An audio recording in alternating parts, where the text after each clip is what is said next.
The beautiful game is pushing America's pastime out of the spotlight in Arlington. So how are the Twins spending their off day? You'll find out on the Twinkie Town Tavern.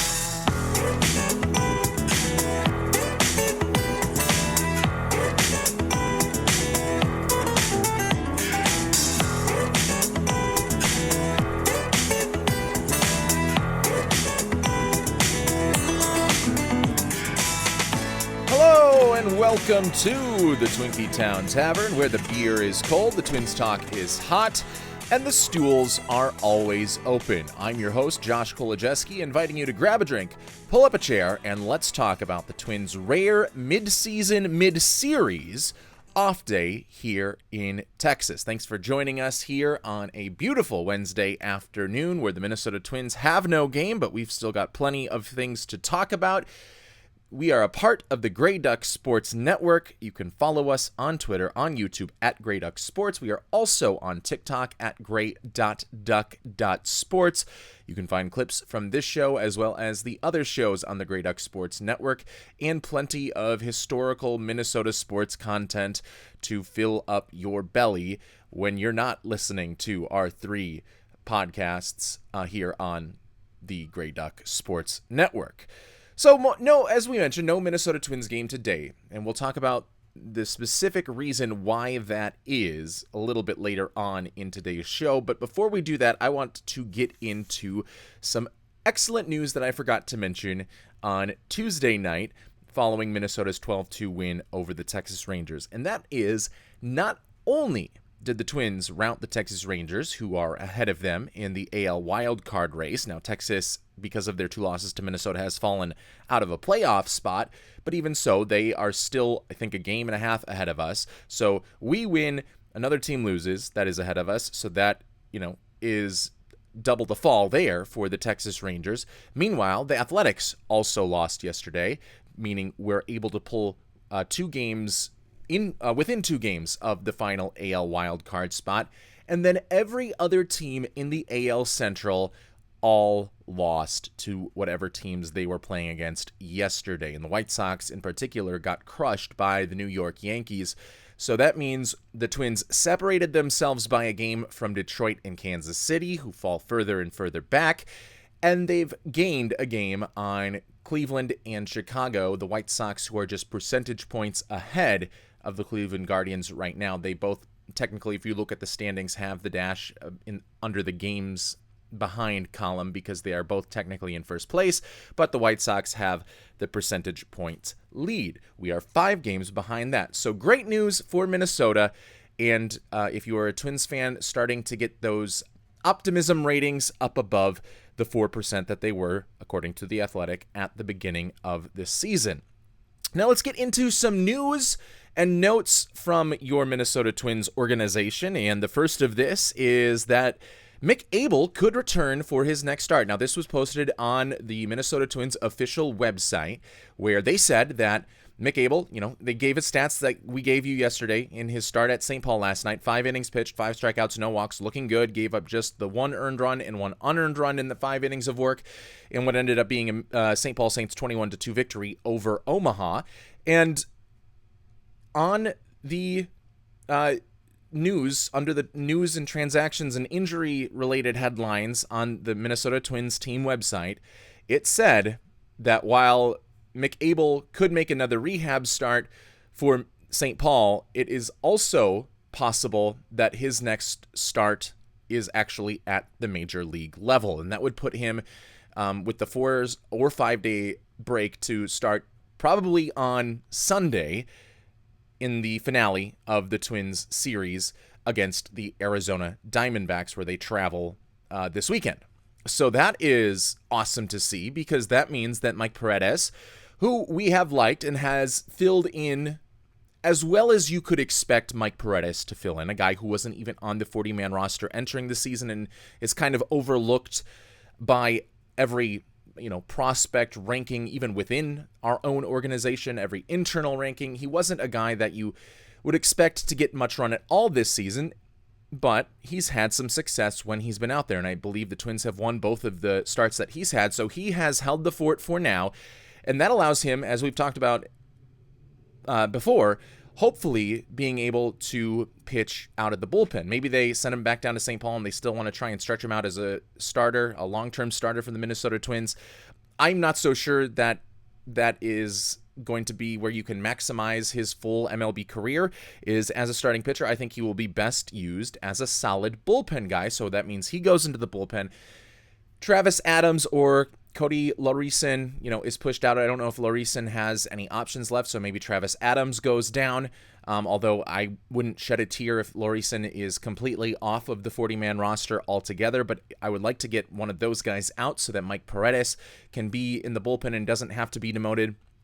And then you've got an upgrade in the starting rotation with Mick Abel taking over for Paredes, and then you've got a upgrade in the bullpen with Paredes taking over for either Travis Adams or Cody Laureason. So that is some positive news that should better this Twins team that is already only just 2 games out of a playoff spot, even with a series of injuries to the starting rotation that has kind of forced Minnesota to be in a very uncomfortable position with that starting rotation.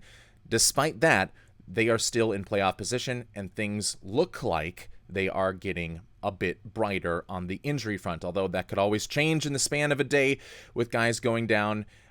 We hope that doesn't happen, but it is baseball and anything is possible. Meanwhile, Kalen Culpepper not getting some great news. The Twins' top 10 team prospect, their number 1 overall draft pick, not the number 1 overall pick of the draft, but their first round draft pick from the 2024 season.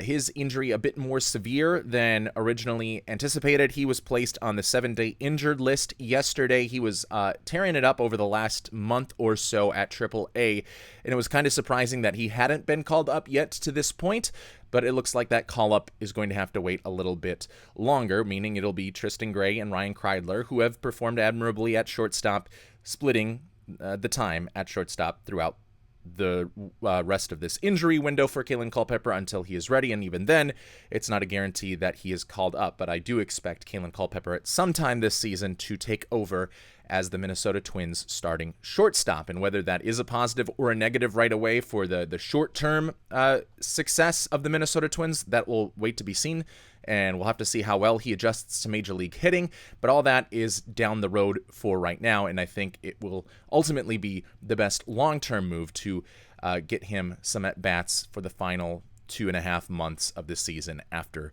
the All-Star break. I think is a good time to bring in Kalen Culpepper if he has not been brought up already, and of course if he is healthy.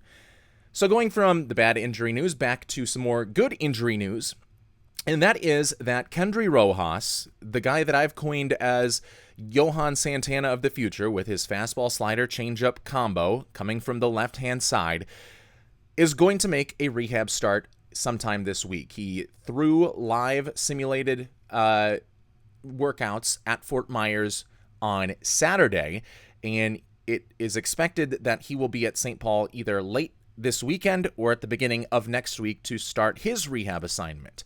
And he's a guy that you can either put in the bullpen or in the rotation. He is flexible like that, and I think he will bring an improvement wherever it is the Twins decide to use him. I personally would like to see Kendry Rojas be a mainstay in the Twins rotation for as much of this season as possible to see what happens when you try to stretch him out.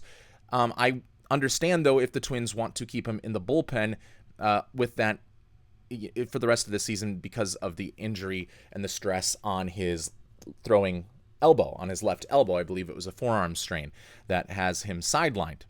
But the good news is that his 30-pitch live simulated batting practice went well, and he is continuing to get work, and it looks like he is on the mend, so he's either going to take over for one of Connor Prelip or Zebby Matthews, or he's just going to take another spot in the bullpen. I guess the Twins could keep him at AAA if they want, but I think that for the most part, Derek Shelton and Jeremy Zoll have liked what they've seen from Kendry Rojas at the major league level, and you might remember both him and Alan Roden were part of the package that sent Louis Varland and Ty France over to Toronto during the major sell-off at the trade deadline last year for the Minnesota Twins, and Louis Varland, of course, having a spectacular season, so it'd be nice to see, well, both Rojas and Roden at some point be up together and show that it was not a complete and total loss for the Minnesota Twins. I don't think in the long term it will be a complete and utter total loss, even though I do think Louis Varland is an excellent bullpen pitcher. I do think that there is a lot of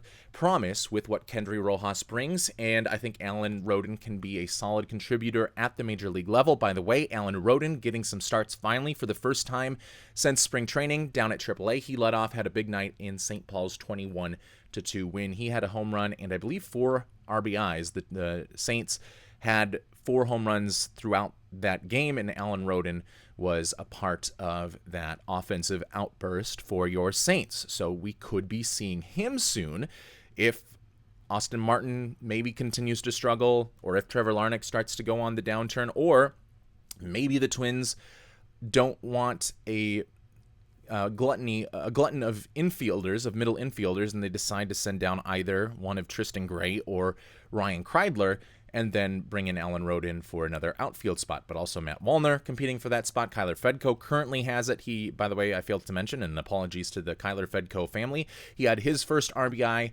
last night. He did not get his first hit. He pinch hit in the game, and then was able to get an RBI and a sacrifice fly against the relief pitcher. So I think that's about as much as you'd like. I don't think you want your first major league hit to come off of a guy throwing 40 miles per hour up in the zone with a position player. I think you want it to be against a good major league pitcher, but you also don't want to lose confidence in your second game if you still haven't had anything to hang your hat on the success for. And getting an RBI while not still getting your first MLB hit kind of is the best of both worlds. So that was Kyler Fedko's game in that 12-2 win by Minnesota over the Texas Rangers. And it will remain to be seen if Fedko holds down that outfield bench job, or if Alan Roden or Matt Wallner or maybe Walker Jenkins comes up to take that spot, because Walker Jenkins is already rehabbing well at Cedar Rapids. He began at Low A Fort Myers, was doing well, hit a home run, came up to Cedar Rapids to start this next series, and he hit a home run on Tuesday night as well. So he looks to be recovering well from his injury that sidelined him back in late April. And if Walker Jenkins, gets back up to AAA soon, which is where he had been to start the season, then he is just a phone call away from being placed on the major league roster, and he is the top prospect. So we are getting closer and closer, folks, to seeing some of the promise that these young prospects can bring to the Twins team, and they are also going to get that experience while being in the midst of a wild card race as it stands right now. So Walker Jenkins, Kendry Rojas, Mick Abel, all with the good news. Kalen Culpepper with a bit of bad news. It doesn't mean the injury for Culpepper is super severe, but he is on the 7-day injured list for now down there in the minor leagues. Now, moving on, you may be wondering why the Minnesota Twins, having a 3-game series against the Texas Rangers in Texas, have an off day in the middle of the series. Now, we've seen off days in the middle of series before, but typically that is on the opening series of the season, or your home opening series of the season if you were on the road for your original opening series. And that is because you usually have the day after opening day and the day after your home opener as a scheduled off day, just in case opening day and the home opener got rained out. So then your home opener wasn't forced to be part of a doubleheader where maybe you don't get to do as much of all of the ceremonies ahead of time and are kind of a little bit more rushed. It allows those games to be kind of placed on a pedestal and have a day reserved for them in case weather decides not to cooperate. Obviously, that is not the case here with this off day in the middle of our series against the Rangers. And I was wondering why that was, and it turns out, according to Dan Hayes, and obviously this is, well reported, because Jerry World, the home of the Dallas Cowboys, AT&T Stadium, is hosting a World Cup game today. I believe Croatia is one of the teams. I can't remember what the other team was. But because that game is being played today and all of the traffic that could come to Dallas, I'm not sure if this is FIFA, stepping in and saying, no, you must cancel this game, or you must push this game back a day, or if it is just the Rangers and the Cowboys making a handshake agreement, not wanting to deal with twice the traffic, in that parking lot, in that area, in that locale. But that is what has forced a Texas Rangers series to have an off day right in the middle. But we will return to Globe Life Field to go for this sweep on Thursday when there is no World Cup game being played right next door at Jerry World. But because of the World Cup kicking the Rangers and, in effect, the Minnesota Twins out of their normal rhythm for one day, I thought it would be an interesting exercise to go through the all-time Twins roster and make essentially a World Cup 25-man roster for the Minnesota Twins. And you might be questioning exactly what I mean. I went through and found the places of birth, the countries of birth of every player in Twins history. And there are 20 unique countries that Twins players have hailed from.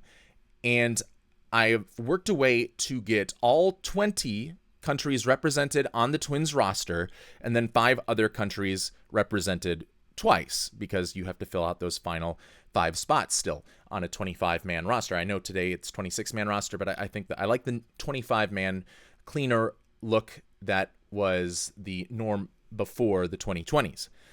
And so I limited it to the 25-man roster. So it allowed me to put 9 guys in the starting lineup, 5 starting pitchers, 7 relievers, and 4 bench players, one of which has to be a backup catcher, because you always need a backup catcher on your team in case a catcher gets injured at some point, and just to spare the knees of your regular catcher. And what I did is first I went through all of the countries where only one player in Twins history was from, because those players have to be on the team. They're guaranteed a spot on the team because there is no other option to represent their country. And the countries with only one Twins player in history being born in them were Germany, Italy, Jamaica, the Netherlands, Slovakia, and Taiwan. So what this did is it really limited my bench, and you'll see that the bench is probably the weakest part of this team.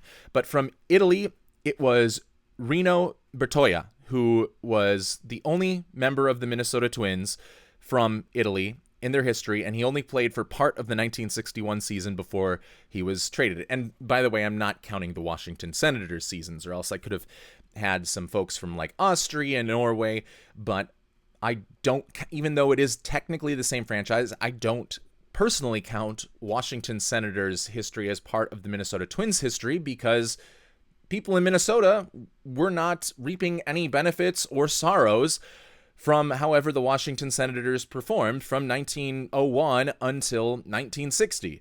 Nobody cared until they moved to Minnesota. And if nobody from Minnesota cared at that time, there's really no reason for anyone from Minnesota to care about the history outside of the players that carried over from Washington to Minnesota. And Rino Bertoia is one of those. And Bertoia only had the handful of games, I think it was 35 games. He is an infielder, so he is going to be placed on my bench. Germany had one, and I think we all know who this is. This is the German god himself, Max Kepler, who will be our starting right fielder in this World Cup lineup. And, a solid hitter. Had his best season in 2019 when he hit 36 home runs.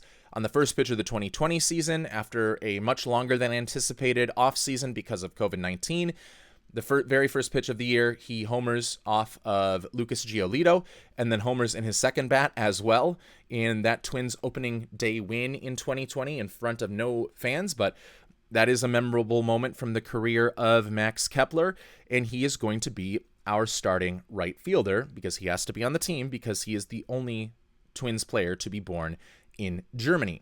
Then we only have one from Jamaica as well, and that is Chili Davis.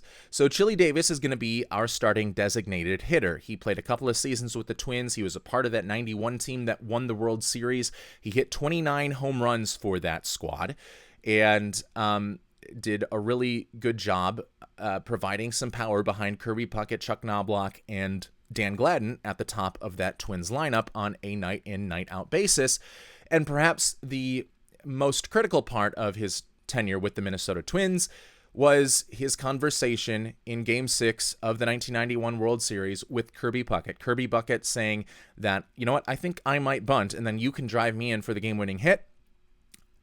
Puckett probably not serious about that, but even so, in case he was, Chili Davis reprimanded him right there and said, in Kirby Puckett's words, bunt my you-know-what. That's literally what Kirby Puckett said, bunt my you-know-what. Go win this game right now, essentially. And he got a changeup from Charlie Leibrandt and put it over the fence to win Game 6 for the Minnesota Twins. And they, of course, went on to win Game 7 of the World Series the next night as well. And Chili Davis gave the sage advice to Kirby Puckett ahead of time, so he is an integral part of the narrative of the 1991 Minnesota Twins, and was also an integral part of their overall success with what he was able to do as a hitter. Took a little bit of a step back offensively in 1992, and then wasn't on the Twins after that. But Chili Davis from Jamaica is our designated hitter. The Netherlands, also one of the countries with only one former Twins player being born there. And for the Netherlands, I selected that player to be a starting pitcher. This is not one that hemmed me in any way, shape, or form. Bert Blyleven is the pitcher from the Netherlands, the Flying Dutchman, as he was sometimes called. The Hall of Famer, his number 28 is retired, although we'll see later that there's another player with the number 28 from Twins history that is on this team. But for right now, it is Bert Blyleven as the top of the rotation, or one of the top of the rotation pitchers for this World Cup Twins team. And he was a player, obviously, that had to be a part of the team.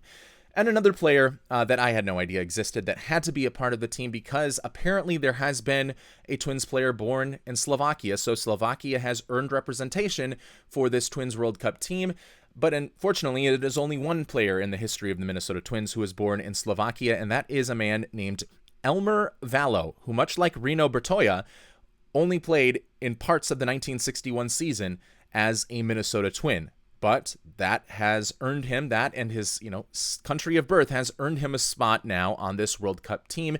He, along with Reno Bertoia, is on the bench. Vallow was able to play in the outfield and first base, but both of those guys were very light hitters, so they are not bringing much to this team off of the bench. And then finally, another bench player for our final country with just one slot, and that is Taiwan. And you may remember this player, you may not, because he only played in one game, and it was only in the field, and he never got a plate appearance with the team. Back in 2021, his name is Zhu Wei Lin, and he is going to be our final utility player that is not a backup catcher on the bench. So our bench, minus the backup catcher, is Reno Bertoia from Italy, Elmer Vallow from Slovakia, and Zhu Wei Lin from Taiwan. And this kind of hampered what I was able to do later on in this exercise, because I couldn't put any non-catcher on the bench from here on out. And there are some countries that only have like two players at the position, and one of those players might have already gotten their spot taken by a better player. So then that forces me to put a certain player at, second base or in center field, as you'll see in a little bit. Our center fielder leaves a little bit to be desired. But now that we've gone through just the countries with the one player that are represented by the Twins, but are only represented with one player in the history of the Minnesota Twins, I'm going to go through and just say the entire starting lineup, pitching rotation, the bullpen, and the bench, and then I'll also take you through the batting order that I've devised for this team. And remember, now two of these, because there were 5 spots left open, there are 5 countries that are represented twice on this list, which made it a little bit easier to fill out, because we needed to fill out the full 25-man roster, because there are only 20 countries that Twins players have been born in. Starting at catcher from the United States of America, it is Joe Mauer, the Hall of Famer, one of the best hitters in Twins history, gets to be the catcher and gets to be one of 2 players that will represent the United States on this World Cup lineup. First baseman is Rod Carew from Panama, the guy that flirted with 400, that hit 388 in 1977, that had 3,000 career hits, some of them with the Angels, but most of them with the Minnesota Twins, won plenty of batting titles, was a stolen base god as well, and the 1977 MVP, Rod Carew, representing Panama, makes this roster at first base. And by the way, in order for a player to be eligible at the position, he needed to have played that position at least an inning during his time with the Minnesota Twins.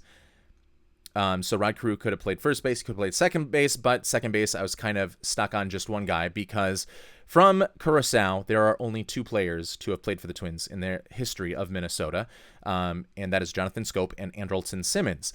And I debated about whether putting Andrelton Simmons as my everyday shortstop, but I went with Jonathan Schoop at second base, and that moved Rod Carew from second to first, which obviously prevented me from putting like Justin Morneau or Harmon Killebrew as the second USA player at first base. That's why Rod Carew is at first, and that is why Jonathan Schoop is at second. And the reason that, I probably wouldn't have chosen Andrelton Simmons in either case, but also Colombia only had a couple of options, and really the only viable option was Orlando Cabrera. So Orlando Cabrera, who you might remember saved the 2009 season when he was traded for at the trade deadline by the Bill Smith regime, the highly sought after and highly regarded Bill Smith regime. They get Orlando Cabrera. He had an electric season at the end for Minnesota, had a home run in game 163 that looked like it was going to be the game winner. I believe it was the seventh inning that put Minnesota up. It was like the Bucky Dent home run, and then Maglio Ordonez hit a home run on like the second pitch of the next inning to tie the game, and then we went into extras, and the Twins ended up winning anyway. But Orlando Cabrera was an integral part of that 2009 team that was so much fun, that was frustrating because of their up and down nature, and it seemed like they never won or lost more than 4 games in a row at a time. But Orlando Cabrera was a part of a team that overcame a 7-game deficit with just 3 weeks left to go in the season without its best slugger in Justin Morneau, and he earns a spot as the lone Colombian on this Twins team. Then for third base, we go Canada. Corey Koskie, I think, fits in really nicely. A solid glove, great bat, and a guy that was just inducted into the Minnesota Twins Hall of Fame, so that is fun. In left field, this player did play a little bit of left field during his career. He was mostly a right fielder, but because he was eligible to play left field, that is where I am putting him, and that is Tony Oliva from Cuba. Also a Hall of Famer, also a multiple batting title champion. Is Tony Oliva, a couple of seasons with 30-plus home runs. He's going to be probably one of our most powerful hitters on this team. He's just a great all-around player, and then, of course, to this day, does color commentary for the Twins' Spanish radio broadcasts. And then we get into center field, and I had a rough decision with this because I could have either gone from this country of South Korea with Byung-ho Park and his negative WAR in his 2016 season at first base, which then would have, forced Rod Carew to go to second base, would have forced Orlando Cabrera out of the lineup altogether, and would have forced some person that is very forgettable, I can't even remember in Twins history, to be the Colombian representative. So I didn't do Byung-ho Park, but I did do the other player that has represented South Korea for the Minnesota Twins, and that is Rob Refsnyder in center field. I guess you could put Max Kepler in center field if you like his defense a little bit more, and those guys can be interchangeable because Kepler is also eligible to play center field. Tony Oliva, for that matter, also eligible to play center field. So Rob Refsnyder, who was a platoon hitter, only played about a season and a half, and most of his success came after the Minnesota Twins. Rob Refsnyder represents South Korea, and he is the center fielder for this team. Max Kepler, who we mentioned, is our German-born right fielder. Chili Davis is our designated hitter from Jamaica. And then into the starting rotation, a 5-man rotation that includes Bert Blyleven, like we said, from the Netherlands, and then the representative from Japan. This was easy because it was between this guy and Tsuyoshi Nishioka, and then like Michael Nakamura, who was a 6-game relief pitcher in 2003. But Kenta Maeda is the starting pitcher from Japan. Jose Barrios represents Puerto Rico, and he is in the starting rotation. Johan Santana representing Venezuela in the starting rotation, and then Camilo Pascual is the second Cuban representative. Cuba is one of the 5 countries that got 2 players onto this list, and I made sure to go through all the first 20 countries, made sure they all got their 1 representative first before I moved on to give those 5 countries their second representative. So that's a pretty good starting rotation of Bert Blyleven, Kenta Maeda, Jose Barrios, Johan Santana, and Camilo Pascual. The relievers: Denis Reyes, a left-handed specialist who had a sub-1 ERA for the 2006 Minnesota Twins. He represents Mexico. Grant Balfour, who at one point was an all-star closer, but that was after his time with the Minnesota Twins. But during his time with the Minnesota Twins in 2004, had a solid but unspectacular season. He is our Australian representative.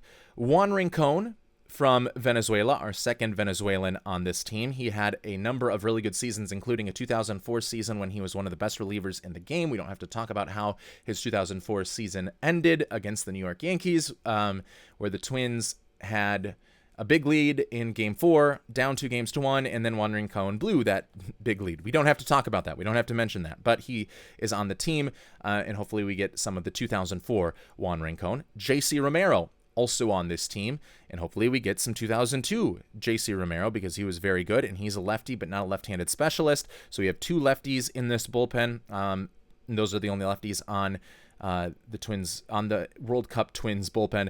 Jesse Crane, teased him earlier. He is from Canada, the second player from Canada. He wears number 28, just like Bert Blyleven, a number that is retired. So we're going to have to, between those guys, rock, paper, scissors to who gets to keep number 28. But he is also in this bullpen as a second representative of Canada. He's a guy that I think gets a little bit more hate than he needed to in his tenure with the Minnesota Twins, because as his career progressed, he really locked in and became an excellent reliever for Minnesota in 2010. And then was even an all-star reliever after leaving Minnesota and going to the Chicago White Sox. I think it was 2011 or 2012.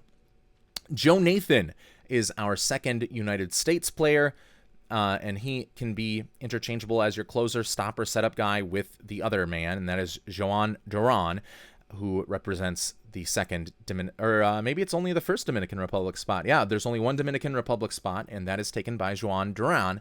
So you have a really good 1-2 punch at the end of that bullpen, along with a solid configuration of other relievers in that bullpen with Crane, Romero, Rincon, Balfour, and Reyes. Then on the bench, the catcher representing the Virgin Islands. And believe it or not, there were 2 players that represented the Virgin Islands. And this player never started at catcher, but did appear in reserve at catcher during his Twins career.